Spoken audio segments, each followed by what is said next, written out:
Hey gamers, welcome to the Part-Time Gamers Club, where we game part-time but support gaming all the time. For those of you tuning back in, make sure to drop a like and subscribe. And if it's your first time here, welcome to the crew. I'm Gio, alongside me is Gerard. And on today's episode, we're going to be discussing Ghosts of Yotei and the trailer reveal and much more. Let's get to it.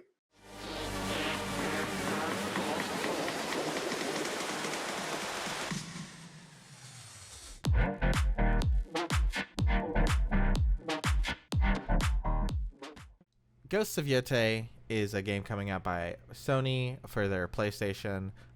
Don't know if it's going to be exclusive. Most likely it will be like usual. But we're going to be talking about the trailer, our impressions of it, whether we're going to get it or not, and the backlash that the game has received of what it has. So we're going to start off with the trailer. Gio, did you enjoy the trailer? I know I did, but I want your thoughts because we haven't talked about the trailer itself.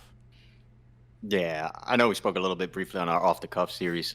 Basically, I found it very interesting. I never played Ghost of Tsushima, right? That's what it's called. Mm-hmm. Yes. But I've always been interested about it because I heard about all the great reviews. I know they did a great job with capturing Japan and doing, paying respect to Japan. So I've been interested in the series, and so I checked out the trailer. Obviously, with it being such a big game and in the industry right now, or series, let's call it a series now because that's what it is becoming. And it looked awesome, just from the movie scene aspect because you don't get to see gameplay trailer yet. But it looked interesting to me. I think it looks very promising. I think Sony is doing what they do best with games that they're heavily invested in, and they seem like they're heavily invested in Ghosts. Yeah, and Ghost of Tsushima was a great, amazing game. A lot of people praised it.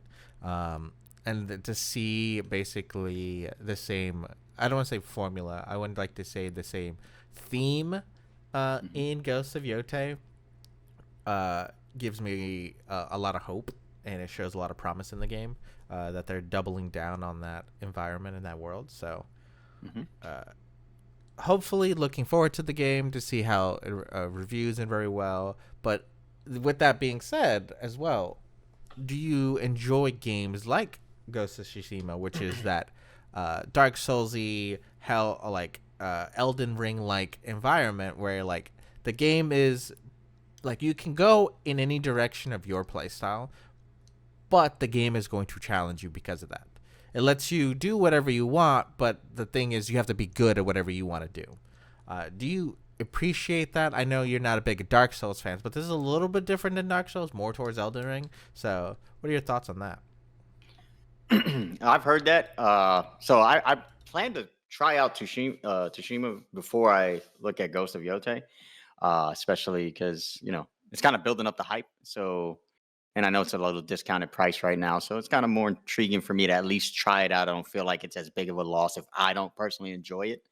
I am definitely not big of a Souls like player, but I'm willing to try it out. I don't want to, miss out on the possibility of, enjoying a great game just because I have this perspective of those games. And that's just me being honest. I have this perspective, and I've played similar games in the past that maybe it just aren't done as well as Elden Ring and Ghost. So I'm gonna check it out eventually. Right now, obviously, I'm more focused on Space Marine, and with Black Ops right around the corner, it'll be a little while, but I'll probably try it out. Probably beginning of next year.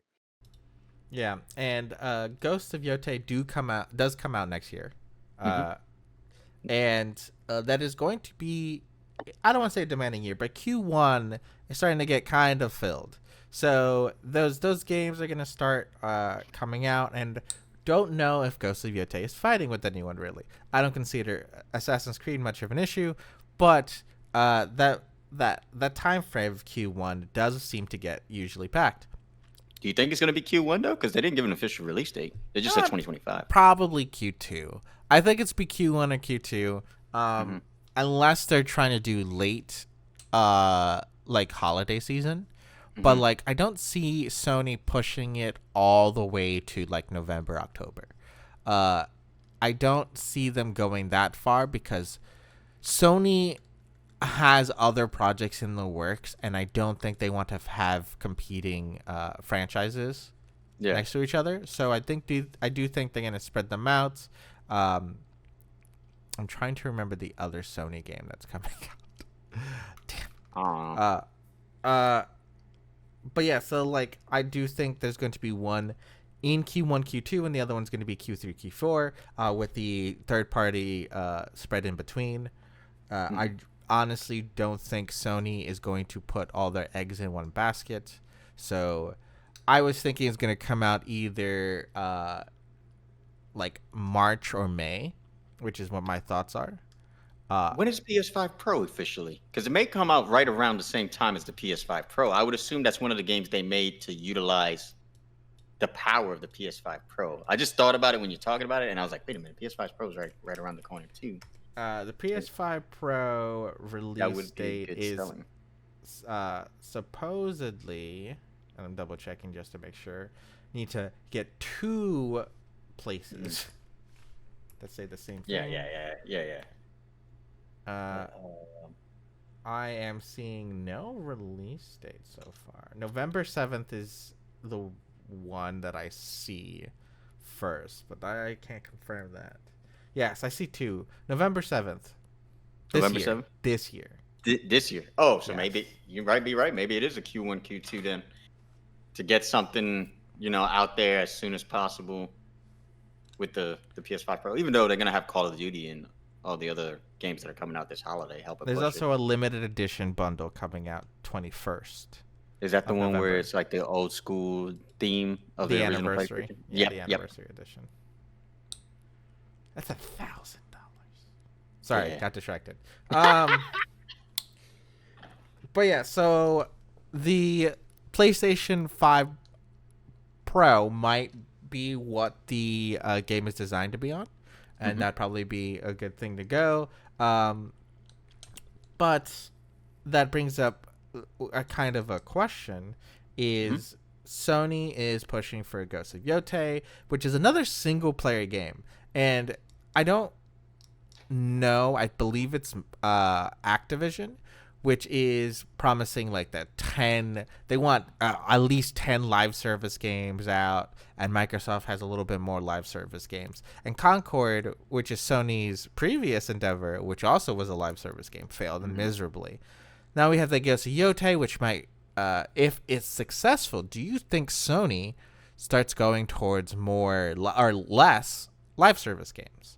Because the games that are like getting rewarded pretty much is the single player aspects of the games that are not live service games. Space Marine 2, I would consider not a live service game, but there's an argument on there because of multiplayer. Like, Yeah.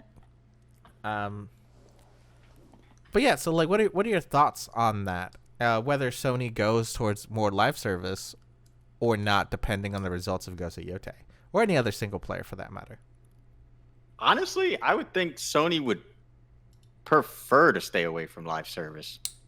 I think Sony has always been very successful in their exclusive titles and their single player games. So like if they continue to see better performance from that, it's probably less stressful on their development teams, less stressful on them to maintain those live service games. And it gives them more like, I guess, in a sense, freedom because they don't have to stay dedicated to a certain game for years. You know what I mean? They can make a game, maybe give you a DLC, and then move on.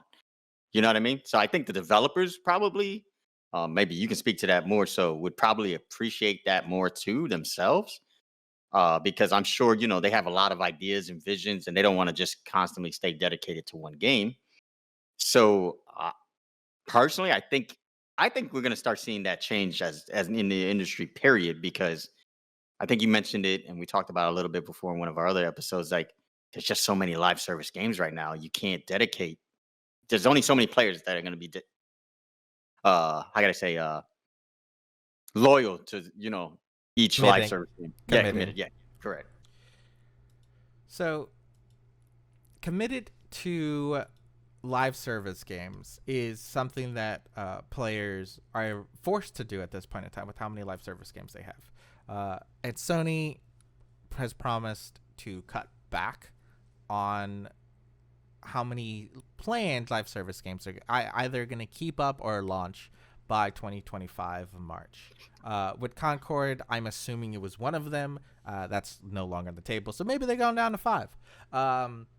But with the amount of live service games that are out there, I do think that games need to start going towards a balance. They're like, maybe we have a company max out, and this is probably just like some kind of number I'm throwing off the top of my head. Max out with like, they only have 3 live service games out. Okay. Maybe they switch out those live service games, have a long-standing one, and then like 2 of the other ones are like either on off seasons or on seasons. Just like, oh, while this one is going under maintenance or this one's having a lull, we switch to this other live service game. The people can switch between. And that way, it unfortunately, that kind of favors bandwagon. I don't want to say bandwagoners. What am I thinking of? Like the strict loyal console fans. Like if each, like Microsoft had 3 live service games, Sony had 3 live service games, Nintendo had 3 live service games, then the people that are just loving Nintendo or loving Sony or loving Microsoft will only play those live service games. But when you have like every company has like 10 live service games, every company that isn't those people are making live service games, then everything is asking for your time, which means that you're only going to go to games that respect your time, and you will be switching more often. And like, I don't want to play this that long, I don't want to do anything. Sometimes I want to play a game just for the thrill of like 5 hours of fun. I don't want to be there for 50 hours having to grind myself away.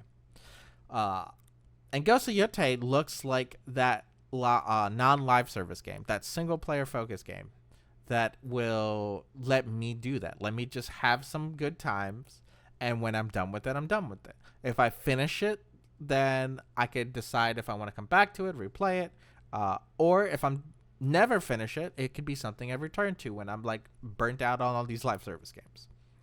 I just gotta say, you said good times, and I was like, well, if it's Souls-like, it sounds like it's gonna be a lot more frustration times. I have a good time after the frustrating time. Okay. After I broke a controller or 2, I'm happy. I haven't broken a controller in a long time. Okay. Look, I played Elden Rings. I have felt bullshittery. Millennia was bullshit before she got nerfed. And honestly, I did beat her before she got nerfed too, so it does feel good on that part. But there are times where the frustration is there, and it is, you should be frustrated. It's not like you're being frustrated because of bad game design. Usually, you're frustrated because, and this goes down to what I would call a challenge to oneself. What I think gamers have is that when they go into a game, they give themselves a challenge. Always. The challenge could be have fun. The challenge could be relax. The challenge could be I want to do this achievement, whatever. When you go into a game like Elden Rings, any Souls-like game, you go in with the challenge to be good. Okay? That's why the adage is get good. You get experience and the most joy when you actually accomplish something that was difficult for you because you got good. You got better. Now, there are some people who go in with a different challenge. They go like, I'm going to cheese this game. I'm going to make the most broken build. I want to min-max. That's fine. That's a fine thing to do. Just know everyone goes in with a different challenge, and I don't expect everyone to go into Ghosts of Yotei with the same challenge. But if you're going in with the thought process is, I'm going to play this to have a good time, it's going to be a bad challenge. It's not going to be the game you were looking for. Yes, because there's nothing casual about like Ghost of Tsushima, and I don't think there's going to be anything casual about Ghosts of Yotei. I don't think they can do that because you have a fan base that's already has an expectation You already created a culture in a sense, so that you can't get away from that. You gotta look at how to increase the challenge. But like you said, it's still got to be somewhat fun. And people obviously play this game, even though it's hard, you get frustrated. It's still fun. There's still some fun aspect to it. If it wasn't, it wouldn't be good. It wouldn't be as highly revered as it is, and there wouldn't be this focus on the sequel right now that's coming out. I do, and I don't want to say this because this kind of challenges the notion towards Hmm. people like my partner.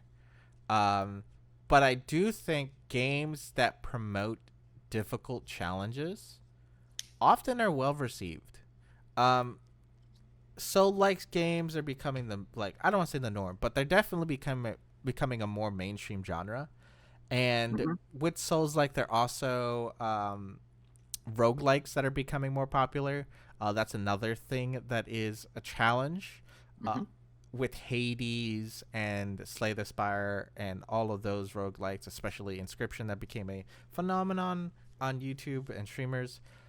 It is weird that these games that promote difficulty and are literally surrounded by how unique and much of a challenge they are being well received in this day and age. And this may be kind of a push towards more uh, focus on games that want to give and challenge the player, but it also kind of challenge like goes against and opposes the notion that majority of games, and I do think this is a complaint that a lot of gamers are having recently, is that a lot of games are kind of going towards casual play, or like they're Hmm. feeling like they're going towards casuals more. Um, and I do think, I don't want to say it's a switch in the paradigm. I do think that veterans or long term gamers are starting to get annoyed with the amount of easy or The content. casual mechanics and content that is coming out for games, and especially the AAA games. There's a lot of casual play there, and Well, it's a notion that got brought up in Final Fantasy 14 as well. we discussed it, yeah, with the MMO. The MMO world has suffered a lot because of casual players. I hate to say it that way. That's kind of one of the things that turned me off of uh World of Warcraft when it started getting into the DLCs. It just started becoming more casual friendly, and no offense, like it's like you said, man, there was that gratification when you completed those instances, those end game content. And you know, when you had to grind all day to get certain farming materials and stuff like that for the raids, and when you guys finally completed it, there was a sense of accomplishment that you can't replicate in these casual friendly type scenarios now that they have. And like I think like what you're saying too, I think with Ghost of Yotei and like the Souls like, I think it also helps when you want to face the challenge of multiplayer in a sense, but not play against other people.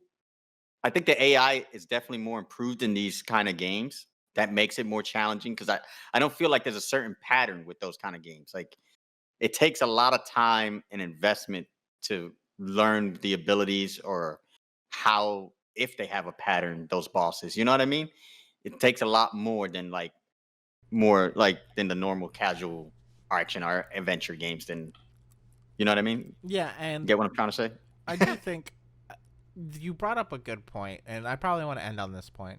Mm, Is we have always gamers, I'm saying, have always been ones who favored challenge. This may be a generational thing, hmm. uh, because we weren't getting that challenge for our single player games, so we went to multiplayer because fighting against another human would bring the most challenge because both of you have conflicted goals, so you're doing whatever you can to win.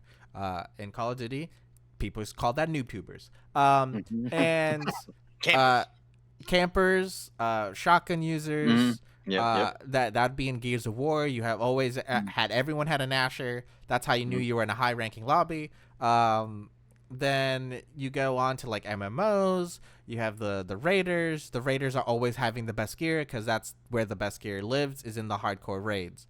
Hmm. So they're always going to be veterans and or long-term gamers, the hardcore gamers, who want the most challenge, and I do think it comes from our generation where single player and story based driven games weren't giving us that challenge, so we looked for multiplayer. Now our multiplayers are becoming casual friendly because that is the only way those games can grow. You need to bring in new players. The new players are guaranteed to be casuals, because they can't, like, you can't be a hardcore player on day one as a new player. That's just not how it happens. So they become more casual friendly, and then we end up now switching back to single player games that are now promoting challenge and difficulty. So we end up in this like cyclical kind of diagram where it goes, veterans are going like, I'm going to go play multiplayer because that's harder than the single player. And then games that are multiplayer only want to bring in new players, so they make it more casual friendly. So the veterans leave into the single player games that are more difficult now. And then all the companies see that there's more single player, so they make their multiplayer content a little bit harder because they don't want to make a single player because that makes less money. So now that the multiplayer is harder, the veterans come back, and all the casuals leave because it's harder. And then they're like, well, we need to grow our game, so we make the multiplayer easier. But one thing I want to touch on before we end this is the Ghosts of Yotei. I feel like the backlash that's surrounding the game right now is kind of like, I'll be honest, I just think it's kind of stupid. I get it. Everybody wants to make everything about woke, and I feel like it's a little, what would they call that?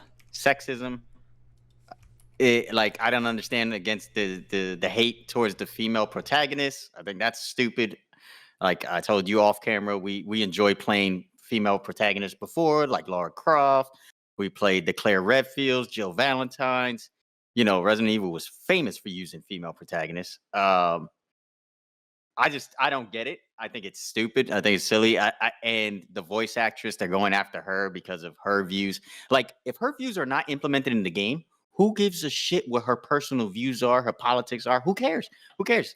You don't even have to use her. You can turn it to Japanese if you're that strongly against her. You know what the sad thing is? So, the voice actress in question is Erika Ishii. I love them as a person.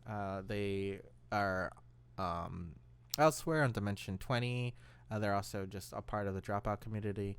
Very lovely, energetic person. A ball of chaos, completely. I am sad to say this, Erica. I love you very much. I will probably be playing Japanese anyway. Not because I don't love your voice, but just because if I have the option to play in Japanese, I usually just play it in Japanese. The way it's meant to be. That's just the weeb I am. I apologize. But I am flabbergasted and, like, disgusted with these people because, like, they are having a problem with something that doesn't directly influence the game.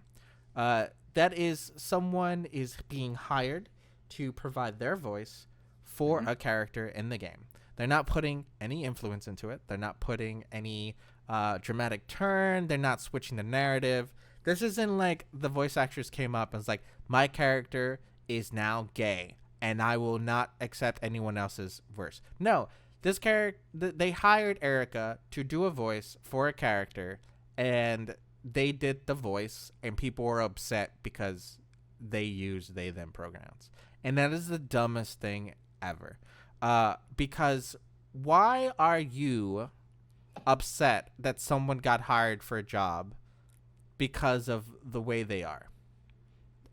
If I said the exact same things, like, man, they hired a black actor to play Barrett in Final Fantasy VII, they should go to jail. Wow, that's racist. That's racist. But if I go, man, they hired a person with they them pronouns to play a character in a game.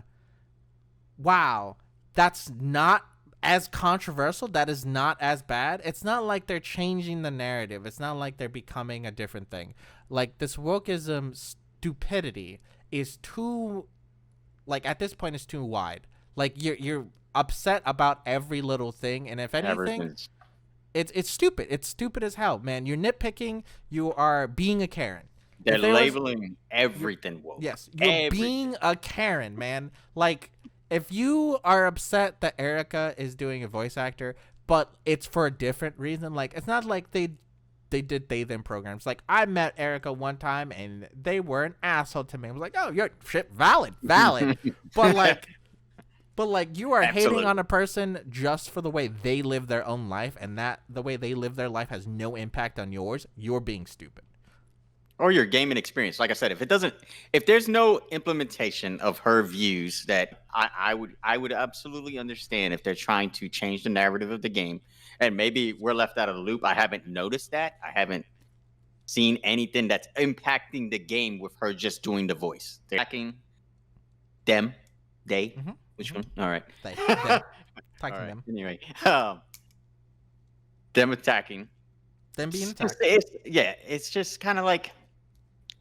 Like guys, I get it. There has been a lot of agenda pushing in the gaming industry. You guys are tired of it. We get it because it kind of is annoying too because it's created this. But like their oversensitivity is now becoming you guys' oversensitivity because now you're looking for woke in every little aspect now. Everything you see that even hints or smells or looks like woke, you guys label it woke. It's woke. And it's like, it's not. It's really not. I do find it funny because like I watch a lot of streamers, and then streamers I'm not gonna bring it up because I don't want to like start a war or anything like that. But there's a character or streamer I was watching, YouTuber, recorded, and he said if they are going to be oversensitive sensitive to it, we should also be also oversensitive to it. And then my response is, you guys are annoyed by how oversensitive they are. If you become oversensitive, they will get annoyed, and it's just going to get worse. Like, you do understand it's going to get worse, like, if you do the same thing, right? If you guys just talk and make a compromise on just like, all right, we don't want woke shit affecting our stories. It's like, okay, if a story makes sense for like to be a gay or bi character or whatever, LGBTQ, or even some kind of non like hetero or even just non-norm thing to happen, sure, if the story makes sense with it. But I also don't think we need to just randomly do stuff to do stuff as well. It's like we can make that compromise. Just don't go labeling everything as woke just because it's not normal. Well, it's like you said. All right, so like both parties need to see it this way. Okay, first off, you're gonna have games that are not gonna have DEI or woke in it. They're just not. You're gonna have your Black Myth Wukong. That is a China-based game. It's about their mythology, it's their history. However they want to make it, they can make it. Get over yourselves. Get the fuck over it. And vice versa. If there's a game where, they want to include female protagonists, black, white, Hispanic protagonists, whatever the hell they want to do, then understand there's going to be games for that too. There's going to be games for each community, and that's how it should be. But not every game should be meant for every community at the same time also. And you got to be respectful and understand that it's not meant for you. Get over it. Stop feeling like you're the center of the fucking world, because you're not. I will leave off with one comment, which is, everyone thinks they're the center of the world. It is hard to grab yourself out of it as the main protagonist, but you don't live in a main protagonist world. Sorry to say, this is RuneQuest. We are not special. All right. With that, any final questions or concerns? We're kind of running a little late. Nah. Just, man, check out the game. Judge the game on the game. That's it. Same. All right. That's it from us, gamers. We'll see you next time. Make sure you leave a comment down below on your thoughts on Ghosts of Yotei or Ghosts of Tsushima, and tell us whether or not you like to pick a main character that's a woman, because I know there's a lot of you out there who just like, I'm a man, but I'm definitely picking the female character. All right. That's it from us. We'll see you next time. Peace. Later. Thank you for watching this episode of the Part-Time Gamers podcast. Be sure to like the video and subscribe to our channel for more content like this. And follow us on our other social platforms on TikTok, Instagram, and Discord. Links for those will be provided in the description. Thank you again. We will see you on the next episode of the podcast. And make sure you make some time for video games. Peace.